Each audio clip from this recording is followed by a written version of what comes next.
Hello दोस्तों, स्वागत है आप सभी का आपके अपने चैनल टारगेट यूपी सीटेट में। यहाँ पे देखिए, कोर्ट का जो आदेश है वह आ चुका है। 4 तारीख को जो है 3 और 4 तारीख को सुनवाई हुई थी इस केस को लेकर के, और जो है अब फैसला आ चुका है। पूरा जो है बैकग्राउंड मैं आपको जल्दी से बता दूंगा, पूरी कहानी जल्दी से आपको समझ में आ जाएगी, शुरू से लेकर के अभी तक जितना हुआ है।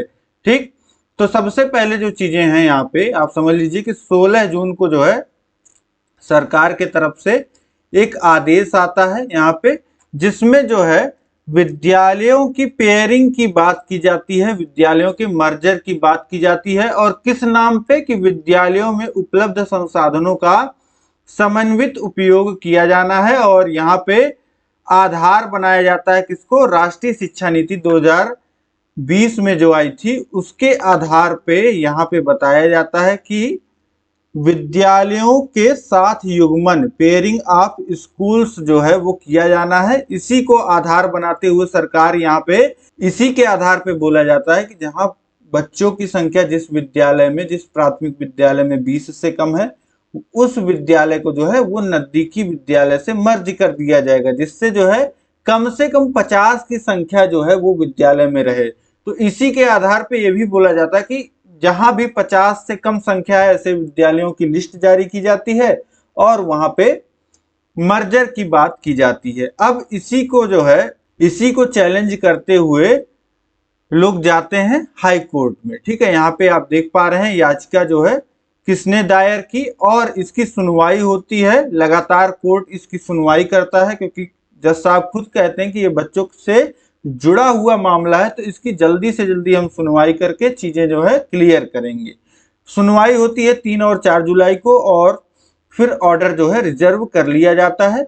ऑर्डर रिजर्व होने के बाद यहाँ पे आज 7 जुलाई को जो है ऑर्डर यहाँ पे रिलीज किया जाता है। और ऑर्डर की पूरी एक कॉपी यहाँ पे आप देख पा रहे हैं जो कोर्ट द्वारा यहाँ पे रिलीज की गई है। और इसमें मैं आपको दिखा दूं कि टोटल जो ये जो जजमेंट दिया गया है यहाँ पे आपके 34 पेजेस हैं और आपके 65 पॉइंट्स हैं। अब इनमें क्या चीजें हैं, सारी चीजें जो है एक बार तुरंत आपको समरी में मैं बता देता हूं कि क्या याचिका दायर की गई थी। अब आपको पता चल गया है कि यहाँ पे जो है 16 जून को जो सरकार का आदेश आया था उसी को चुनौती देते हुए बच्चों के शिक्षा का अधिकार, जो मौलिक अधिकार है, अनुच्छेद 21A को प्रभावित करता है, इसी को बोला गया। और हर एक 300 की जनसंख्या पे 1 किलोमीटर के भीतर जो है वो बच्चों का स्कूल होना चाहिए।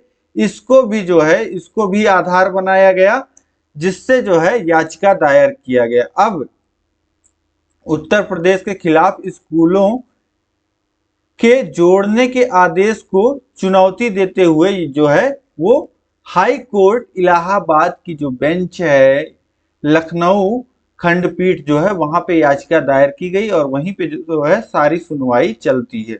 ठीक, और यहाँ पे आप याचिकाकर्ता का नाम देख सकते हैं। अब निर्णय जो आया है, फाइनल निर्णय जो आ गया है, याचिका खारिज कर दी गई है। देखिए, सबसे बड़ा जो है यहाँ पे दुर्भाग्य यही हुआ है सभी प्राथमिक विद्यालयों के साथ। देखिए, कहीं संख्या 5000 बताई जा रही है कि 5000 विद्यालय मर्ज होंगे, कहीं आपको 27,000 संख्या देखने को मिलेंगी, तो कहीं वही मैं आपसे कह रहा हूं कि कहीं 20 की संख्या पे सरकार स्कूल मर्ज कर रही है, कहीं 50 की संख्या पे। और ये डेटा पे मैं पूरा बात करूंगा कि कितना जो है संख्या होने वाला है। लेकिन यहाँ पे आप देखिए कि अदालत ने जो है वो सरकार के पक्ष में फैसला सुनाया है और जो याचिकाकर्ता थे इनकी याचिका जो है खारिज कर दी है। अदालत ने याचिका, और 2 याचिकाएं थी यहाँ पे, 2 याचिकाएं जो है खारिज कर दी हैं। राज्य की शिक्षा सुनिश्चित करने की जिम्मेदारी को स्वीकार करते हुए स्कूल के समेकन की अनुमति दी है। यानी कि आप यहाँ पे ऑर्डर में देखेंगे तो ऑर्डर में जो बताया गया है, यहाँ पे बताया गया है सरकार की जो है पूरी जिम्मेदारी है कि वह हर एक बच्चे को, जो 6 वर्ष से 14 वर्ष तक के बच्चे हैं, उनको शिक्षा प्राप्त करने का अधिकार है और उसका जो है रिस्पॉन्सिबिलिटी जो है वो सरकार का है। लेकिन जो याचिकाकर्ताओं ने यहाँ पे पॉइंट रखा था कि जो 1 किलोमीटर के अंदर विद्यालय होने चाहिए और हर एक 300 की संख्या पे एक विद्यालय होना चाहिए, उसको यहाँ पे जो है यहाँ पे ऑर्डर में जो है, जो ऑर्डर दिया गया है कोर्ट द्वारा, उसमें जो है प्रैक्टिकल नहीं बताया गया है। इसमें बताया गया है कि 24 करोड़ की जनसंख्या है आपके उत्तर प्रदेश में, और 24 करोड़ की जनसंख्या को अगर हम 300 पे, अगर आप कह रहे हैं कि 300 पे एक विद्यालय होना चाहिए, तो 300 से डिवाइड कर दीजिए तो 8 लाख विद्यालय होने चाहिए इसे अकॉर्डिंग। तो 8 लाख विद्यालय खोले जाने और रन करना पॉसिबल नहीं है, प्रैक्टिकल नहीं है। तो इस वजह से जो है यहाँ पे इसको खारिज कर दिया गया है।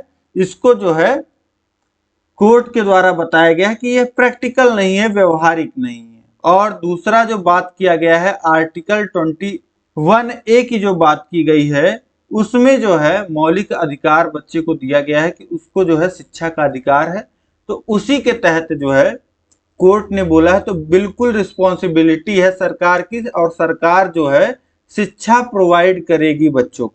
सरकार का काम है बच्चों को शिक्षा प्रोवाइड करना, तो सरकार यहाँ पे शिक्षा प्रोवाइड करेगी। और उसमें जो है अगर कहीं पे कोई अड़चन आती है, बच्चा स्कूल नहीं जा पाता है, तो यहाँ पे देखिए आप देख पा रहे हैं कि ट्रांसपोर्टेशन फैसिलिटी, जिसकी बात जो है यहाँ पे सरकार के वकील के द्वारा की गई थी, वही बात यहाँ पे मान ली गई है कोर्ट के द्वारा। सरकार जो है ट्रांसपोर्टेशन यानी कि वाहन, किसी तरीके का अगर बच्चा स्कूल नहीं जा पा रहा है, दूरी हो गई है, स्कूल नहीं पहुंच पा रहा है, तो सरकार का ये जिम्मेदारी है कि वह बच्चे को वाहन उपलब्ध कराए और बच्चा जो है वो विद्यालय पहुंचे। तो इस तरीके से बस बच्चे को उसके नजदीक में शिक्षा जो है प्रोवाइड कराना, मुफ्त शिक्षा, ये सरकार का काम है, ये माना है कोर्ट ने। और कहीं इस नियम के द्वारा जो पेयरिंग विद्यालयों की करने का जो आदेश दिया गया सरकार का, इसके द्वारा जो है कहीं उल्लंघन नहीं हो रहा है इस अनुच्छेद 21A का, ये जो है कोर्ट ने माना है।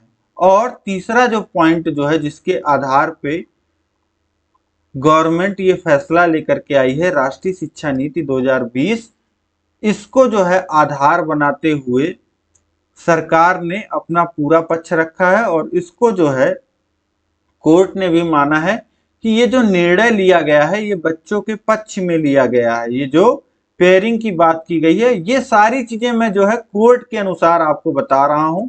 ठीक, ये सारी जो चीजें हैं ये कोर्ट के द्वारा यहाँ पे बताई गई हैं। तो इस तरीके से सारी चीजें यहाँ पे लगभग मैंने आपके सामने रख दिया है।